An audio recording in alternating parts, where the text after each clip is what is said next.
Hi guys, so I recently got the Viltrox 23mm F1.4 and in this video I want to test the autofocus of this lens on the Fujifilm X-T4 camera because that's what I'm mostly interested in. So I would say let's change the cameras directly so that you can see how it performs for normal talking headshots like that here.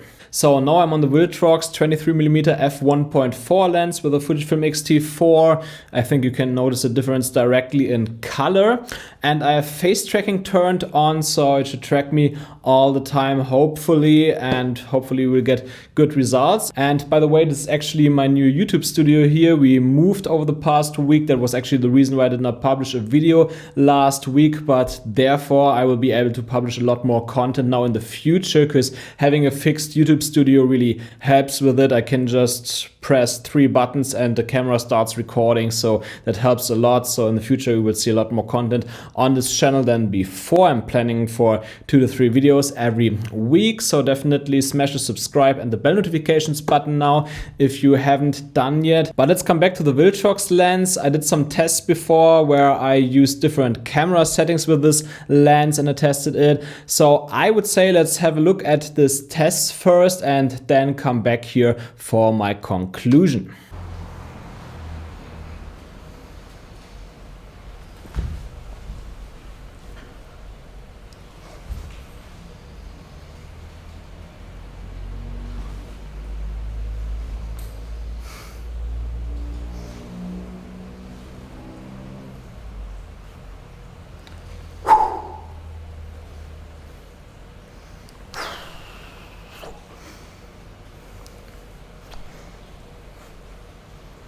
That's super fast, yeah. Works pretty good.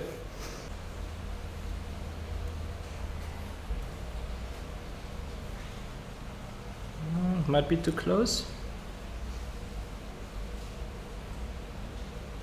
That looked good.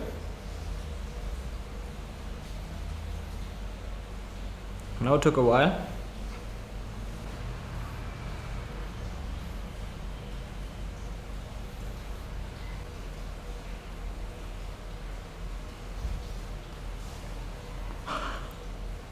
I'm too close to the lens.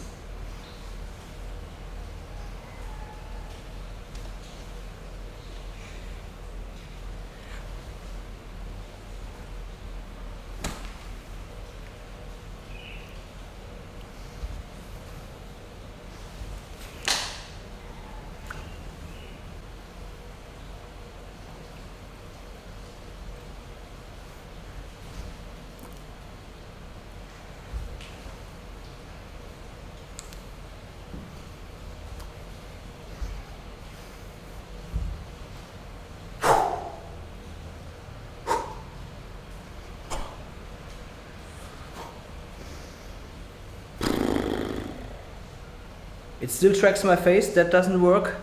Okay, so much for the tests. I would say let's come to a conclusion here. And I must say that there are different scenarios where I think autofocus is important and where it's not that important. And my personal opinion is that in the scenarios where you really need autofocus, this lens actually performs really good. Like where I really need autofocus is at first shots like that here, simple talking headshots, because there I want to be able to move around a bit. Like sometimes I want to go a bit closer to the camera, sometimes I want to go a bit farther away, and I want that it tracks me perfectly without any issues. And I want the focus to be reliable. Like I don't want to review the footage later and then see, oh, okay, I was out of focus all the time. So that definitely sucks. And I must say that this lens actually does that perfectly. Like when I'm well exposed, when I'm in the shot, even when I move a bit around, it's not really an issue. It tracks me all the time and I'm in focus. Then the second scenario where I need autofocus is definitely when I have a subject, maybe another person that I want to get a shot of and I want the camera to track this person. For example, a few weeks ago, I shot a few clips with my friend Laura, and there we used the Viltrox 85mm f1.8 lens, and I filmed her walking towards the camera. and the lens did a great job. It tracked her all the time perfectly. And this lens, the 23mm, also seems to do a very good job tracking, as we've seen in tests before. So this is definitely a lens where I know that I can rely on it. So now there are also other scenarios where I don't really have a specific subject. Maybe I want to get a landscape shot, or if I have a subject that leaves the frame. And as you could see in the test, this is really a weakness of this lens, and I would say also the Fujifilm X-T4, because there you can definitely tell that it constantly hunts for the focus. So you can see this bumping there, it goes in and out of focus all the time, directly when I'm out of the frame. Also, while I'm going out of the frame, it does not smoothly transition to the background. Instead, it like hunts for the focus, and it seems like it doesn't really find it. So that really sucks. But to be honest, this is not really an issue for me, because when I do landscape shots, then I'm usually in manual focus, and I just press the AF on button to get focus once I see then the focus peaking if I focus perfectly or not. So it's not really an issue for me. And when I have a subject, maybe a person walking in my shot, and then the person leaves the shot, then I would use manual focus anyway, and I would actually turn the wheel. Regarding the manual focus wheel, I must say that the wheel itself turns really nicely on this lens. It's smooth, it's easy to turn, it's not too hard, but you have to turn it a bit too far. It's still possible to get a good shot, especially when the camera is on a tripod, but you definitely have to turn a bit farther. And for example, on the Sigma 18-35 lens, this is a lens where I really love to manually focus, because you really don't have to turn the wheel so far to get good focus. So there it's a bit better, but it's definitely absolutely usable on the Viltrox 23mm F1.4 lens. Okay, so much about the actual performance on the Fujifilm X-T4 with this lens, but what about the settings? So what I would definitely recommend is to use the fastest sensitivity setting, so 0, because that really seems to do the best job tracking your subject. Like there I had the least amount of problems, or that even when I was a bit farther away, that I got out of focus quickly. It was not like, even when I used different settings, it was not really bad. Like sometimes I could tell when I really looked closely that I was not perfectly in focus all the time while I moved back, but it was not on a level that other people would really notice that if they don't actively look for it. But 0 definitely is the perfect setting here for sensitivity, or the best.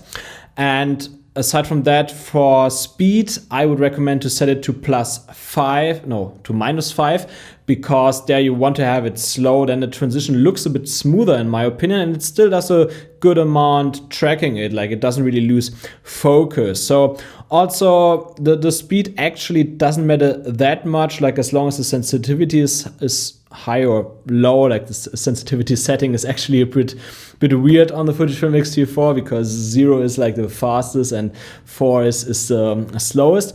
But as long as your sensitivity is to 0, it actually does a pretty good job. But yeah, it looks a little bit better if the speed is set to -5. So overall, I can only say that I love this lens. I'm a big fan of bokeh, so it's nice to have an f1.4 here on the Fujifilm X-T4. That's great, and especially considering the price, somewhere around $300. That's great. And yeah, some of you guys might complain about the autofocus, especially when you come from Sony or Canon. I understand that people are used to using autofocus all the time, but really when you do video, that's not how you do it. Most of the time when you're behind the camera, then you actually use manual focus most of the time, because it gives you more control. Alone when you do a sliding shot and you have a foreground object, that would cause the focus to switch from the foreground object to the background, which looks completely amateurish. I see that a lot in beginner videos. So if you want to step up your filmmaking, then you definitely have to learn how to use manual focus. And for me, autofocus is definitely important now that I have it, because I love to get in front of the camera, and having the camera track my face all the time, that definitely helps to shoot videos like that here. It makes it a lot quicker. But for my general filmmaking, when I shoot for clients or so on, when I'm outside, then I don't really need autofocus. And that's why this lens, I love it. It's perfect for me. In the situations where I need autofocus, it definitely does a good job. And in the situation where this lens sucks and also the camera does not the best job, it's totally fine because I don't really need autofocus there. So that's my conclusion here. I hope you enjoyed this video. If yes, then please leave me a thumbs up, and also don't forget to hit the subscribe and the bell notifications button. See you in the next video.